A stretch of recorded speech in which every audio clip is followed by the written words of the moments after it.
అనుకో అసలు దానికి ఎప్పుడు పోయి కలుగుతారో అనే భయం ఒకటి. ఇప్పుడు తీసి వెళ్ళిపోతా డల్లు అంటే ఇక్కడ ఎప్పుడు వచ్చి పడుతుందో అని అదొక భయం. మోరీలో ఇట్లా ఓటి మోటార్లు పెట్టి ఇట్లా గడుగుతారు, వచ్చి మొత్తం నా ఇంటికాడ ఇదంతా ఆడుతుంది. ఎంతగా నేను చెప్పిన ఇంటలే, పెద్దవాళ్ళు ఎంతో ఇంటికి తెప్పించిన అయినా ఇంటలే. రోడ్ దారి తిండి పోతాయా అని ఏం చెప్పాలి, గలీజ్గా అయితే అది ఇచ్చిన అవి వస్తూనే ఉన్నాయి. అట్లా చేస్తారు లాస్ట్కి పరిస్థితి ఏంటి అక్క. ఇప్పుడు మీకు ఈ ట్రాన్స్ఫార్మర్ ఫెన్సింగ్ లేక పెన్షన్ ఒకటి పిల్లలు ఎప్పుడు వచ్చి దీనికి షాక్ తగ్గుతుందా అనే ఒక భయంతో ఇట్లా చేయాలి అందరు పెట్టి చెత్త ఓకే. మళ్ళీ అదొకటే ఇప్పుడు అట్లా అడుగుతా మొత్తం రోడ్ అంతా నాకు ఇంట్లో మామూలుగా ఇట్లా పనులు పోదమ్మా చెప్పినా అయినా ఈయన కట్టేస్తే కట్టలేదు.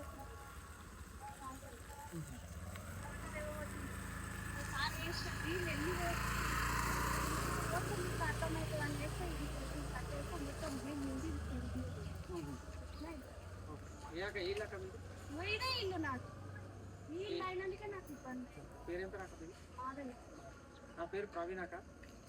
మనది నేను ఎయిర్పోర్ట్ ఫోన్ నెంబర్ 3 తెలుసు. సినన్నానే కదా సినన్న.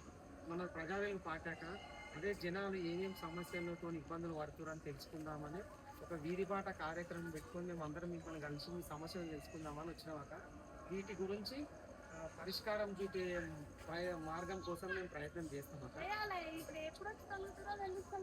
చాలా ప్రమాదకరంగా ఉంది కదక్క ఇది. రోడ్డు మీద ఇట్లా ఉప్పొచ్చిందనుకో, ఏమన్నా బండి అడ్డం వచ్చి ఇక్కడ తిరిగిరనుకో అయిపోయి ఆ నీళ్ళు అయితే ఎంత చెప్పినా ఇంటలేరు, పోస్తూనే ఉంటుంది. పరిస్థితి ఏంటి? సరే మంచిదక్క. మనము దీనికి ఈ చెత్తకు సంబంధించి ఈ ట్రాన్స్ఫార్మర్ ఫెన్సింగ్ సంబంధించి ఈ నీళ్లు రోడ్ చాలా వ్యాలిడ్ పాయింట్ అక్క. ఇది ఎట్లా పోతాయి చెప్పు. మేము అంటానేమో లొల్లి అవుతుంది కొట్లాడి మోరి కట్టం తీసుకుపోతే అక్కడికి వెళ్ళి వచ్చే నీళ్ళు అంతా ఎట్లా పోతాయి. ఈ మట్టి తెచ్చి అడ్డం పోస్తారు. ఎట్లా పోవాలి? వచ్చి మా ఇల్లు కొడుతున్నాయి నీళ్ళు అవి అట్లా పరిపాలిస్తుంది మొత్తం. ఎట్లా నేను ఉండాలి? కష్టపడి కట్టుకున్నది నేను ఎట్లా చేయాలో చెప్పు. సరే అక్క, అర్థమైన పరిస్థితి అర్థమైనాక వీటన్నిటికీ ప్రిన్సిపల్ కమిషనర్ ఉండగా అతని దగ్గరికి తీసుకెళ్తాము. అవసరం అయితే నేను తెచ్చినప్పుడు మీరు మాకు ఒక గంట అర్ధగంట సమయం ఇచ్చి రావాలక్క.